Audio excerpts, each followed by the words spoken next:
ఓం నమ శివాయ. భారతదేశంలోని 12 జ్యోతిర్లింగాలలో మొదటిదైన సోమనాథ క్షేత్రం గురించి మీకు తెలుసా? సముద్రపు అలల మధ్య శతాబ్దాల చరిత్రను దాచుకున్న ఈ ఆలయం వెనుక ఉన్న అసలు రహస్యం ఏమిటి? చంద్రుడు తన శాపాన్ని పోగొట్టుకోవడానికి ఇక్కడికే ఎందుకు వచ్చాడు? ఈ విశేషాలన్నీ ఈరోజు మన ద్వాదశ జ్యోతిర్లింగాల సిరీస్లో భాగంగా డే-1 వీడియోలో తెలుసుకుందాం. పురాణాల ప్రకారం చంద్రుడు సోముడు దక్ష ప్రజాపతి యొక్క 27 మంది కుమార్తెలను వివాహం చేసుకున్నాడు. అయితే చంద్రుడు తన భార్యలందరినీ సమానంగా చూడకుండా కేవలం రోహిణిని మాత్రమే అమితంగా ప్రేమించేవాడు. మిగిలిన భార్యలు తమ తండ్రి అయిన దక్షుడికి ఈ విషయం ఫిర్యాదు చేశారు.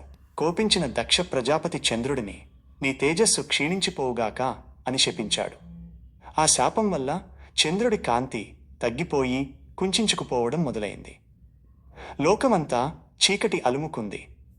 అప్పుడు బ్రహ్మదేవుని సూచన మేరకు చంద్రుడు గుజరాత్ తీరంలోని ఈ పవిత్ర ప్రదేశానికి వచ్చి మృత్యుంజయ మంత్రాన్ని జపిస్తూ ఘోర తపస్సు చేశాడు. చంద్రుడి భక్తికి మెచ్చిన పరమశివుడు ప్రత్యక్షమై శాపాన్ని పూర్తిగా తొలగించడం సాధ్యం కాదని చెప్తూ చంద్రుడికి ఒక వరమిచ్చాడు. అదేమిటంటే, నెలకు 15 రోజులు నీ కాంతి తగ్గుతూ వస్తుంది, మళ్ళీ 15 రోజులు నీ కాంతి పెరుగుతూ పూర్ణచంద్రుడివి అవుతావు. తనకు తిరిగి జీవం పోసిన ఆ మహాదేవుడిపై భక్తితో చంద్రుడిక్కడ బంగారంతో ఒక ఆలయాన్ని నిర్మించాడు. చంద్రుడైన సోముడు ప్రతిష్ఠించిన లింగం కాబట్టి దీనికి సోమనాథ జ్యోతిర్లింగం అని పేరు వచ్చింది. ఈ ఆలయం కేవలం భక్తికి మాత్రమే కాదు, మన భారతీయుల పట్టుదలకు నిదర్శనం. చరిత్రలో ఎందరో పరాయి పాలకులు ఈ ఆలయాన్ని ధ్వంసం చేసి ఇక్కడి సంపదను దోచుకున్నారు. కానీ ఎన్నిసార్లు కూల్చినా ప్రతిసారి ఈ ఆలయం మళ్లీ మళ్లీ పునర్నిర్మించబడింది. అందుకే సోమనాథ్ ఆలయాన్ని అక్షయక్షేత్రం అని కూడా అంటారు. మరో ఆసక్తికరమైన విషయం ఏమిటంటే, ఈ ఆలయం దగ్గర ఉన్న బాణస్తంభం.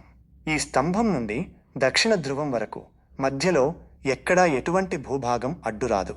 అంటే కొన్ని వేల ఏళ్ల క్రితమే మన పూర్వీకులకు భూగోళంపై అంతటి అవగాహన ఉండేదన్నమాట.